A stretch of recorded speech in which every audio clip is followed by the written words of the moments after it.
بسم اللہ الرحمن الرحیم۔ السلام علیکم دوستو، سیرت النبی صلی اللہ علیہ وآلہ وسلم کی ایک نئی ویڈیو کے ساتھ حاضر خدمت ہیں۔ دوستو، پچھلی ویڈیو میں ہم نے حضور نبی کریم صلی اللہ علیہ وآلہ وسلم کی مکہ سے مدینہ ہجرت کا تذکرہ کیا تھا کہ کن حالات میں آپ صلی اللہ علیہ وآلہ وسلم نے ہجرت کا ارادہ فرمایا اور کس طرح کفار نے آپ صلی اللہ علیہ وآلہ وسلم کو قتل کرنے کی منصوبہ سازی کی۔ اگر آپ نے ابھی تک پچھلی ویڈیو نہیں دیکھی تو لنک ڈسکرپشن میں موجود ہے، آپ ویڈیو ملاحظہ فرما سکتے ہیں۔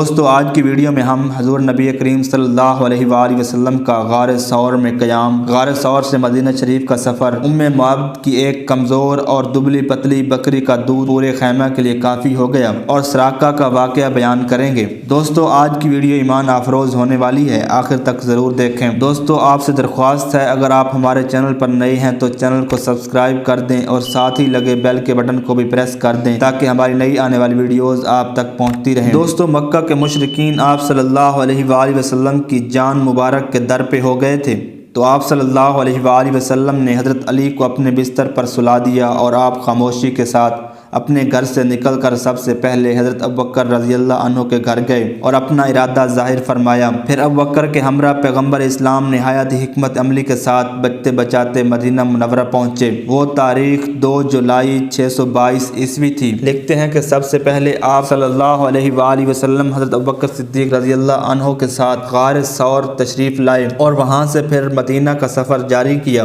روایات میں ہے کہ حضرت ابوبکر صدیق رضی اللہ عنہ راستے میں حفاظت کی جگہ پہنچنے میں کبھی حضور علیہ الصلوۃ والسلام کے آگے چلتے اور کبھی پیچھے ہو جاتے۔ راستہ چلتے چلتے نوکیلے پتھروں کی وجہ سے نبی پاک صلی اللہ علیہ وآلہ وسلم کا مبارک پاؤں زخمی ہو گیا، تو حضرت ابوبکر رضی اللہ تعالی عنہ نے حضور علیہ الصلوۃ والسلام کو اپنے کندھوں پر اٹھا لیا اور غار ثور کے منہ تک لائے۔ تو حضرت ابوبکر رضی اللہ تعالی عنہ پہلے غار ثور کے اندر داخل ہوئے تاکہ حضور علیہ الصلوۃ والسلام کو کوئی تکلیف نہ پہنچے، کیونکہ اس غار میں زمین کے کیڑے مکوڑے، سانپ، بچھو وغیرہ رہا کرتے تھے۔ اس کے بعد حضرت صدیق اکبر رضی اللہ تعالی عنہ نے اپنی قیمتی چادر مبارک کو پھاڑ کر احتیاط سے غار کے تمام سوراخوں کو بند کیا۔ چونکہ غار کے اندر اندھیرا تھا اس لیے ایک سوراخ رہ گیا اور چادر کے ٹکڑے بھی ختم ہو گئے، تو انہوں نے سوراخ کے منہ پر مضبوطی سے اپنے پاؤں کی ایڑی رکھ دی اور حضور علیہ الصلوۃ والسلام کو غار کے اندر بلا لیا۔ تو آپ جب غار کے اندر تشریف لے آئے، اپنا سر مبارک حضرت ابوبکر صدیق رضی اللہ عنہ کے گھٹنے پر رکھ کر آرام فرمانے لگے اور غار کے سوراخ میں سے سانپ اور بچھوؤں نے حضرت ابوبکر صدیق رضی اللہ عنہ کے پاؤں پر ڈنگ مارنا شروع کر دیا، مگر انہوں نے اف کرنا تو ایک طرف پاؤں کو ہلایا تک بھی نہیں، تاکہ نبی کریم صلی اللہ علیہ وآلہ وسلم کے آرام میں خرابی نہ واقع ہو جائے، مگر تکلیف اور درد کی سختی کی وجہ سے آنکھوں سے آنسو نکل کر حضور علیہ الصلوۃ والسلام کے مبارک چہرے پر گر پڑے، جس سے آپ کی آنکھ کھل گئی اور فرمایا، اے ابوبکر غم نہ کرو، بے شک اللہ تعالی ہمارے ساتھ ہے۔ اس کے بعد اللہ کریم نے سکون نازل فرمایا اور دل کو قرار آ گیا اور کیڑے مکوڑے نے کچھ نقصان نہ پہنچایا۔ حدیث پاک میں آتا ہے کہ حضرت ابوبکر صدیق رضی اللہ عنہ فرماتے ہیں کہ میں نے جب حضور علیہ الصلوۃ والسلام کے مبارک پاؤں کی طرف دیکھا تو اس سے خون بہہ رہا تھا، تو مجھے رونا آ گیا، کیونکہ میں جانتا تھا کہ حضور علیہ الصلوۃ والسلام اس قدر مشقت اٹھانے کی عادت نہیں رکھتے۔ جب نبی اکرم صلی اللہ علیہ وآلہ وسلم غار ثور میں داخل ہوئے تو اللہ تعالیٰ نے کیکر کا ایک درخت غار ثور کے منہ پر اگا دیا اور ایک جنگلی کبوتر کے جوڑے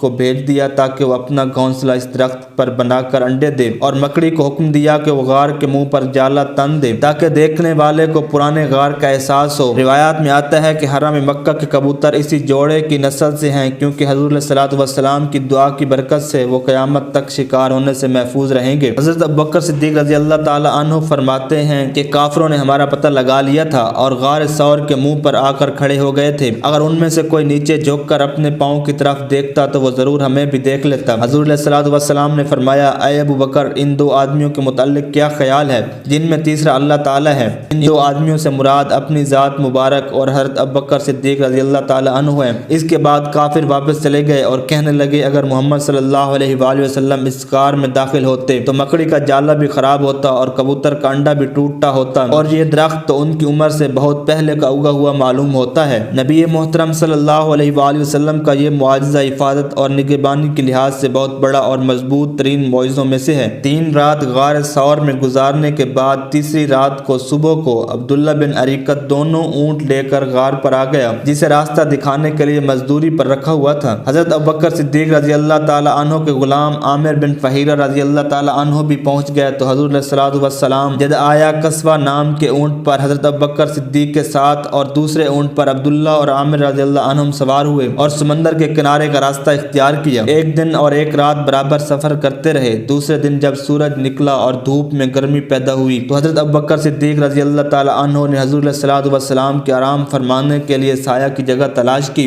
انہیں بڑا سایہ دار پتھر ملا جس کے نیچے ہموار جگہ تھی، جس کو صاف کیا اور چمڑے کا بستر بچھا دیا، جس پر نبی اکرم صلی اللہ علیہ وآلہ وسلم نے سہارا لگا کر آرام فرمایا اور سو گئے۔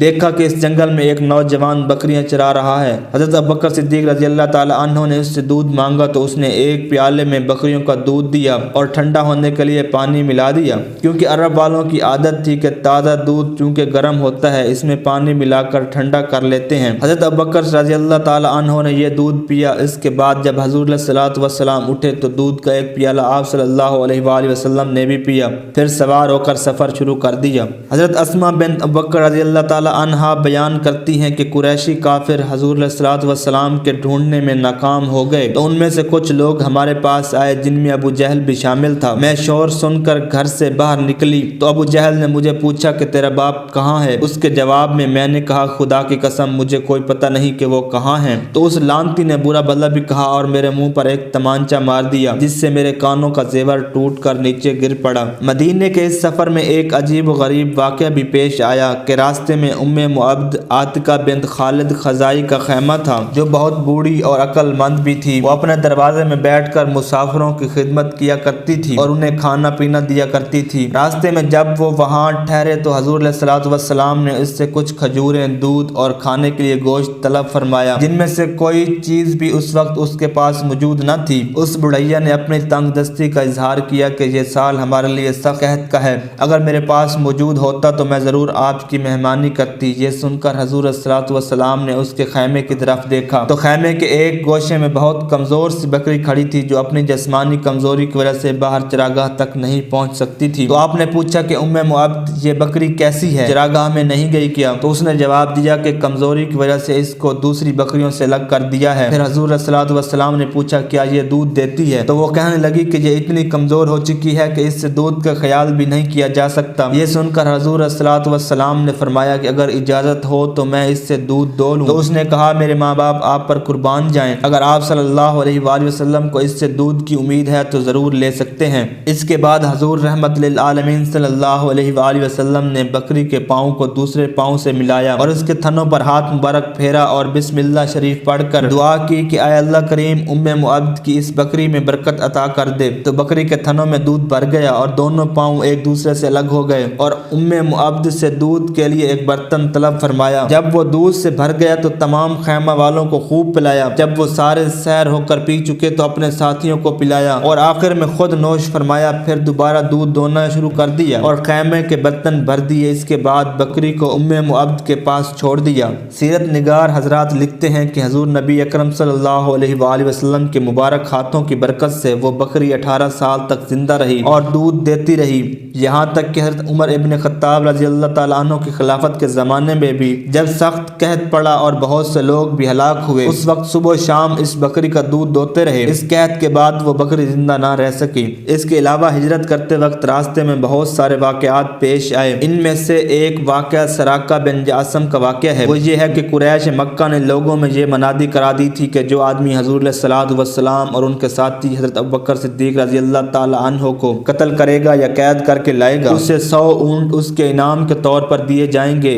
اس کام کے لیے سراقہ نکلا تاکہ کام انجام دے سکے۔ سراقہ کا کہنا ہے کہ میں اپنے گھوڑے پر سوار ہو کر پیچھا کرنے کے لیے نکل کھڑا ہوا، یہاں تک کہ جب میں ان کے قریب پہنچ گیا تو میرے گھوڑے نے چلتے ہوئے ٹھوکر کھائی اور زمین پر گر پڑا۔ میں جب دوبارہ سوار ہوا تو اسی طرح پھر ٹھوکر کھا کر گر پڑا۔ جب میں حضور علیہ الصلوۃ والسلام کے نزدیک پہنچ گیا تو آپ سے قرت کی آواز سنائی دی کہ اچانک میرے گھوڑے کے اگلے دونوں پاؤں زمین میں دھنس گئے اور میں چھلانگ لگا کر گھوڑے کی پیٹھ سے نیچے اتر گیا اور گھوڑے کو ڈانٹا ڈپٹا کے اٹھ۔ پھر اس نے اپنے دونوں اگلے پاؤں زمین سے باہر نکالے والے، اور میں حضور علیہ الصلوۃ والسلام کے اتنے قریب پہنچ گیا کہ میرے اور آپ کے درمیان 2 نیزے کا فاصلہ رہ گیا۔ تو آپ نے میری طرف دیکھا اور فرمایا، اے اللہ تو اس کے شر سے محفوظ رکھ جس طرح کہ تو چاہے۔ یہ کہنا تھا کہ گھوڑے کے چاروں پاؤں مکہ کے مسلمان ہونے کا وقت ابھی نہیں آیا تھا، مگر جب مکہ فتح ہوا تو اس وقت اپنے قبیلے کے بہت بڑی جماعت کے ساتھ اس نے اسلام قبول کر لیا۔ جب حضور علیہ الصلوۃ والسلام سے محبت رکھنے والے انصار نے آپ کے ہجرت فرمانے کی خبر سنی تو ان کی خوشی کی انتہا نہ رہی۔ ہر روز پہاڑیوں پر چڑھ کر راہ دیکھتے اور بڑی بےتابی سے آپ کا انتظار کرتے۔ جب سورج کی دھوپ تیز ہو جاتی تو پھر گھروں کو واپس چلے جاتے۔ اچانک ایک یہودی جو مقررہ جگہ پر کھڑا تھا، اس مبارک جماعت پر اس کی نظر پڑی تو اس نے پہچان لیا کہ حضور علیہ الصلوۃ والسلام تشریف لے آئے ہیں۔ تو قریب ہی انصار قبیلہ کو آواز دی کہ جن کا تم انتظار کر رہے تھے وہ آ رہے ہیں۔ یہ آواز سن کر تمام مسلمان ہتھیاروں کو لے کر آپ کے استقبال پر جلال کے لیے باہر نکل آئے اور مرحبا اہلا و سہلا کہتے ہوئے اپنی خوشی کا اظہار کرنے لگے۔ اس وقت ان کی ہر جوان، بچہ، عورت، ہر مرد، چھوٹے بڑے کی زبان پر تھا کہ اللہ کے رسول تشریف لے آئے اور اللہ کے نبی کی برکت والے قدم یہاں آئے، اور اپنی عادت کے مطابق خوشی کا اظہار کرنے لگے۔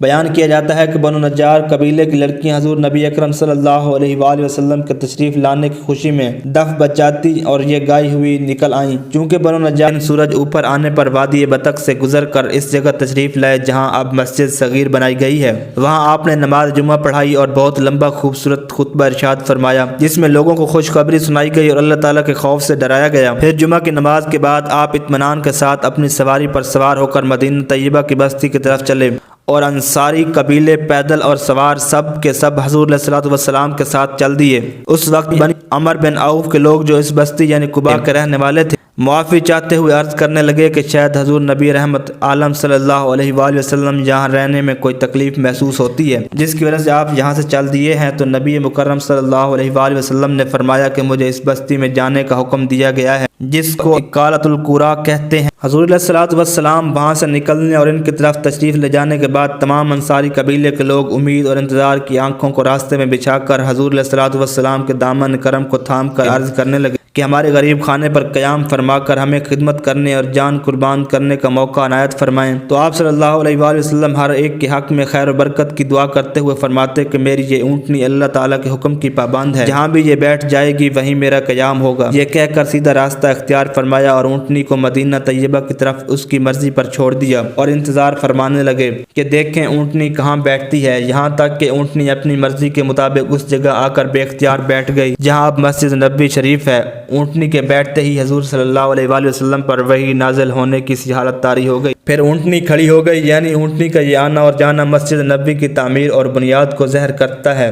حضرت ایوب انصاری رضی اللہ عنہ کے گھروں کے دروازے یہاں سے بالکل نزدیک ہی تھے، تو وہ دیکھ کر حضور علیہ الصلوۃ والسلام کی ضرورت کا سامان اونٹنی پر سے اتار کر آپ کے سامنے لے آئے۔ ہو سکتا ہے کہ انہیں آپ صلی اللہ علیہ وآلہ وسلم کی طرف سے یہی اشارہ ہوا، یہ اللہ تعالیٰ ہی بہتر جانتا ہے۔ حضرت ابو ایوب انصاری رضی اللہ تعالیٰ عنہ فرماتے ہیں کہ جب حضور علیہ الصلوۃ والسلام نے میرے غریب خانے کو رونق بخشی تو آپ نے میرے مکان کی نچلی منزل کو اپنے لیے پسند فرمایا اور میں، میری والدہ اور میرے بچے اوپر کی منزل پر رہنے لگے۔ دوستو اگر آپ کو ویڈیو اچھی لگی ہو تو لائک کے بٹن کو پریس کر دیں اور کمنٹ باکس میں اپنی رائے کا اظہار ضرور کریں۔